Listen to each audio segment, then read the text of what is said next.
तज्जयति परम ज्योति समम समस्तैरनंत पर्यायै दर्पण तले विशकिला प्रतिफलति पदार्थ मालिका यत्र। श्री पुरुषार्थ सिद्धि उपाय ग्रंथ जी में आचार्य श्री अमृत चंद्र स्वामी जी महाराज अतिथि संविभाग या उसी को कहें वैयाव्रत्य नाम का जो चौथा शिक्षा व्रत है, इसके बारे में विस्तार से बताया जा रहा है। अतिथि संविभाग से प्रयोजन दान विशेष रूप से है। तो यहाँ दान में क्या क्या विशेषता होना चाहिए, ये चार बातें, चार चीजों से दान के फल में अंतर आता है। दान की आचार्य उमा स्वामी महाराज ने भी तत्व सूत्र ग्रंथ में यही चार बातें बताई हैं। विधि, द्रव्य, दात्र, पात्र विशेषात तद विशेषात। अर्थात दान देने की विधि कैसी है, द्रव्य कैसा है, दाता देने वाला कैसा है और पात्र पाने वाला कैसा है। इन चार चीजों के अनुसार दान के फल में विशेषता होती है। तो वही चीज यहाँ पर तीन चीजें आपने समझ ली हैं इन चार में से। पहले आपने दान की विधि समझ ली है, विधि के बाद दाता, उसमें 7 गुण होना चाहिए। उसके बाद दान का द्रव्य कैसा होना चाहिए, ये आपने समझ लिया, जो स्वाध्याय और तप आदि की वृद्धि कराने वाला हो और राग द्वेष आदि कराने वाला नहीं हो, जिससे विकार उत्पन्न ना हो ऐसा शुद्ध द्रव्य होना चाहिए। अब आज बता रहे हैं पात्र कैसे होना चाहिए। जिसको हम दे रहे हैं दान, तो वो पात्र कहलाते हैं। तो पात्र किस प्रकार के होना चाहिए, कौन पात्र हैं और कौन पात्र नहीं है, ये बातें अच्छे से हमें समझना चाहिए और इन्हीं के अनुसार दान का फल होता है। अगर हम उत्तम फल चाहते हैं तो उत्तम विधि हो, उत्तम देने वाला हो, उत्तम पात्र हो और उत्तम द्रव्य हो, तो पूर्ण फल की प्राप्ति होती है। तो यहाँ पात्रों को हम समझ लें, फिर फल के बारे में भी हम चर्चा आपसे करेंगे। पात्रम त्रिभेद मुक्तम, पात्रम त्रिभेद मुक्तम, संयोगो मोक्ष कारणे गुणानाम, संयोगो मोक्ष कारण गुणानाम, अविरत सम्यग दृष्टि, अविरत सम्यग दृष्टि, विरता विरतश्च सकल विरतश्च, विरता विरतश्च सकल विरतश्च। पात्र 3 प्रकार शिव हेतु गुणों संयुक्त ही, अविरत सुदृष्टि देश विरति सकल विरति जिन कही। देखो, मोक्ष कारण गुणानाम, मोक्ष के कारणभूत गुणों के, मोक्ष के कारणभूत गुण क्या हैं, तत्व सूत्र में भी ये बात आई है। सम्यक दर्शन ज्ञान चारित्राणि मोक्ष मार्गा, माने सम्यक दर्शन, सम्यक ज्ञान और सम्यक चारित्र, इन तीनों की एकता जिसे रत्नत्रय कहते हैं, वह मोक्ष का मार्ग है। तो ये सम्यक दर्शन, सम्यक ज्ञान और सम्यक चारित्र जो हैं, ये मोक्ष के कारणभूत गुण कहलाते हैं। ये गुण जिसमें होते हैं वह मोक्ष मार्ग में लगा है।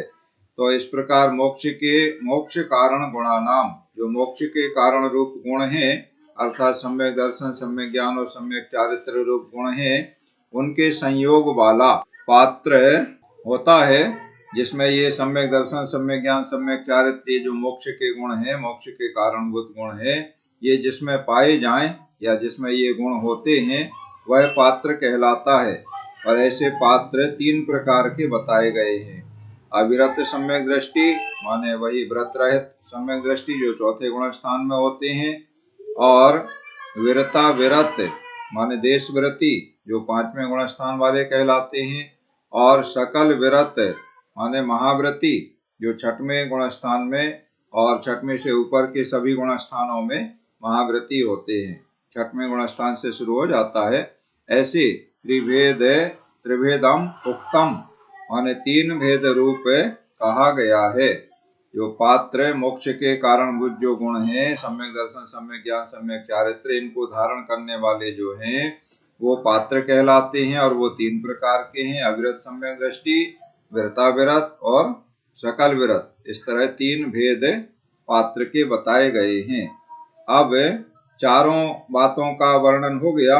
विधि समझ ली हमने, नवधा भक्ति, द्रव्य हमने समझ लिया शुद्ध न्याय से उपार्जित हो और विकारों को, जिससे विकार उत्पन्न ना हो और तप और स्वाध्याय को बढ़ाने वाला हो, ऐसा द्रव्य हो। दाता हमने समझ लिया 7 गुणों से संयुक्त दाता हो। और पात्र हमने समझ लिए कि ये 3 प्रकार के पात्र हैं। अब इनको जो दाता दान दे रहा है, देने वाला इन पात्रों को उस विधि के अनुसार उचित द्रव्य को दान दे रहा है, तो देने वाला दाता अगर सम्यक दृष्टि है, सम्यक दृष्टि भी हो सकता है, मिथ्या दृष्टि भी हो सकता है, तो सम्यक दृष्टि दाता है वो दान दे रहा है तो उसका फल अलग होगा, और मिथ्या दृष्टि दान दे रहा है तो उसका फल अलग होगा।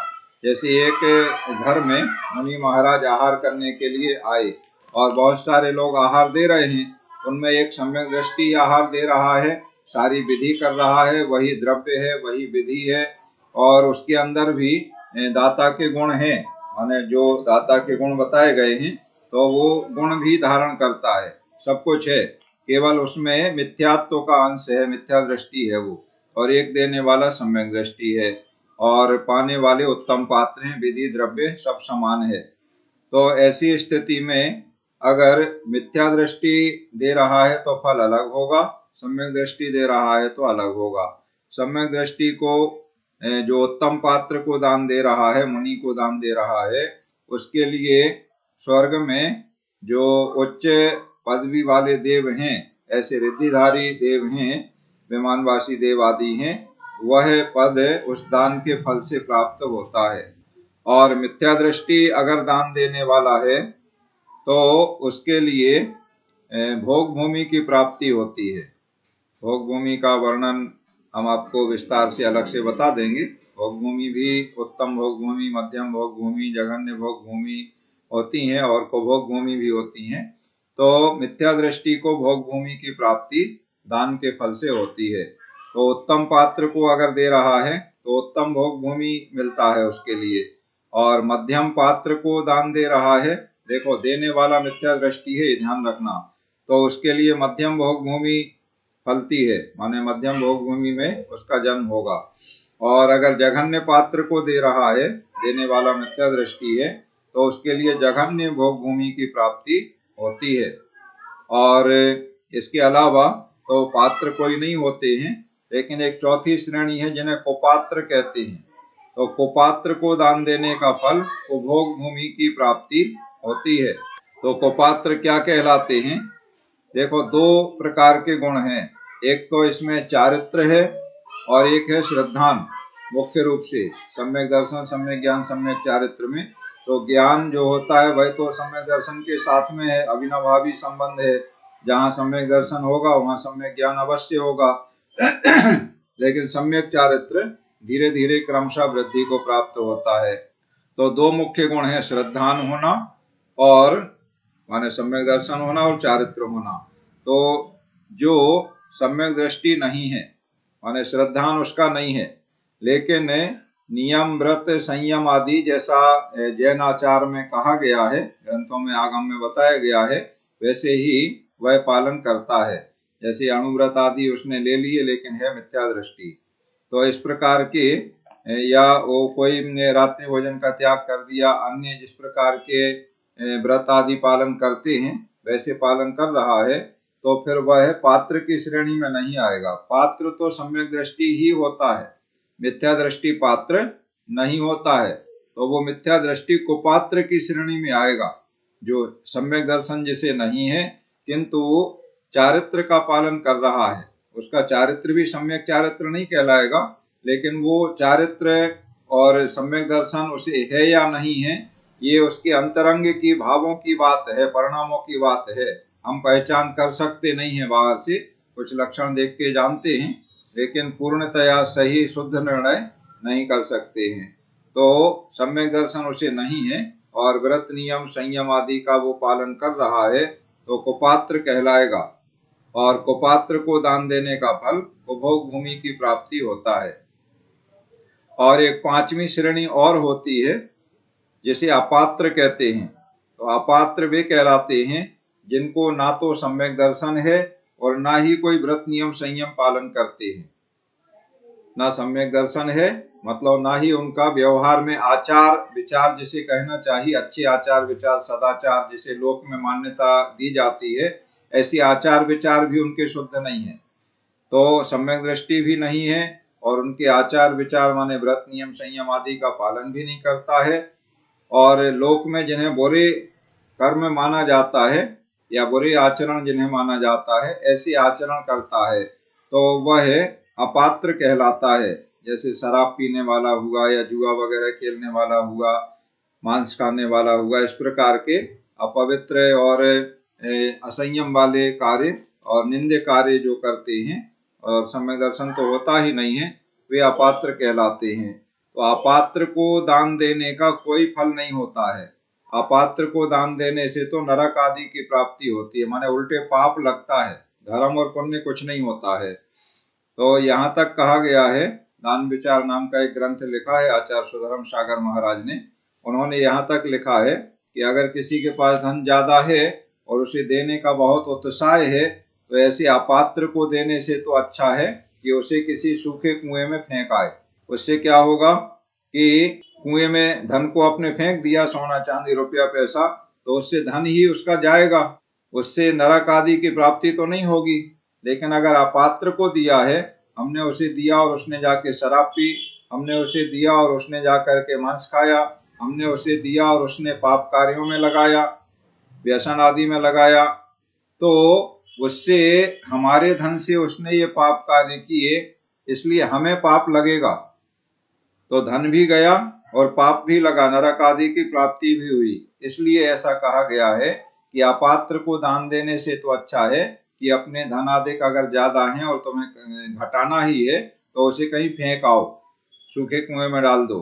तो इस प्रकार से ये पात्रों का वर्णन यहाँ पर पूरा हो गया और दान का फल भी हमने आपको संक्षेप में बता दिया है। अब आगे जैसे अन्य शिक्षा व्रतों में बताया गया है कि वो अहिंसा माने उससे अहिंसा धर्म का पालन होता है।